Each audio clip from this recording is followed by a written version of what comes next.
gudoomiyaha golaha wakiilada Soomaaliland golaha guddiga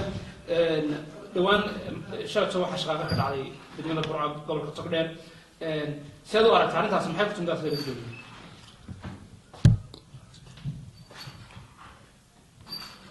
saaka way qabowda ay degan tahay ilaahay mahadi wey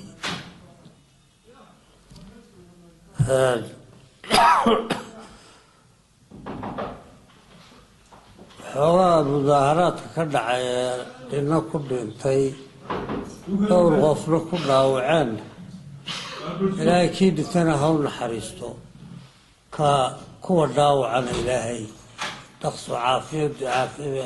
caafiyadooda ha ugu soo shaqaaqa aynan u baahnaynba shaqaaqaan dalka iyo dadku midna u baahnayn bay ahayd haddana gacantaa lagu hayaa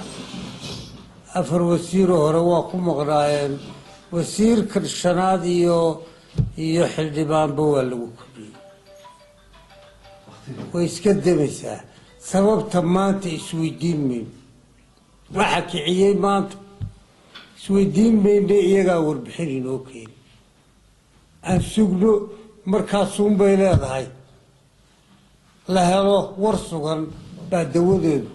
leedahay laakiin waxba kordhin maysa maanta malaawaalkeygu daa sugno waftigaa dhane ballaadhan ee 6daa ku maqan ee dawliga ah ee xildhibaanaa aan sugno saraakiil labdila xagga amniga oo dadka qaar baa waxay soo jeedinayaan ma ay leeyihiin arrimo saameyn bay ku salaysan tahay arrintan iyo u dhacday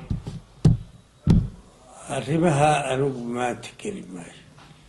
saami meesha aynu ku qaybsanaynaana maanta ma taalo shaqaaluhu madaxda qaranka ee gobolada dee waa la kala bedelaa kuwii horeba la bedeli haddii haddana mid la bedelay wax shaqaaqayna ugu timaado ma ahay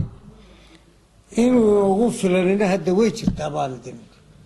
waxba qodqodka ka daayo aynu sugno shaasha ugu dambeynta weydiin waa maxay baa qaad u dirta shacabka ku nool gobolka Togdheer gobolka Togdheer waxaan u diraynaa waa nabadiina xijista nabadu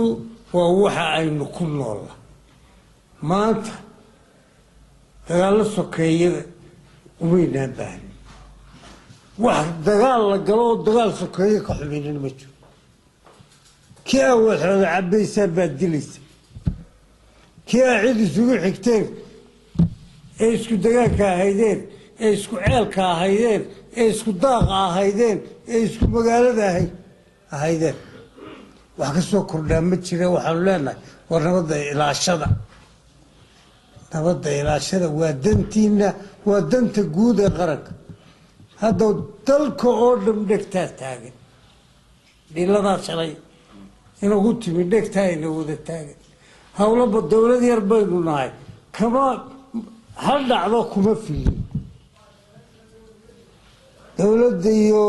iyo hay-adaha qarankana xilkoodii ha qabsadeene iyo inaan mar dambe ku mashquulin dhacdo yaroo meel ka dhacday dadweynahana dantiina iyo dalkiina iyo nabadiina bay ilaashado way gudoomiye su'aaldii aan jeclahay inay ka yimid duceena ka baxsata in yar halkan agtiina waxaa qorihii wakiilada dabcan hawl baa ka socota in gola ahaan idinka waxa la leeyahay waad ka gaabiseen oo sidii la doonayay umeedaan dhexdhexaadintaas u gelin maxaad kaga jawaabi lahayd la gaabiyey miyaan ugu horreyn annagu intii aanu karaynay waxaanu isiri waa taliseen haddana ilaahay mahadii iyagaa guddi saaray iyagaa ku dhex jira iyagaynu ka sugayna duqlaanta kale aan ka dayno gidigeen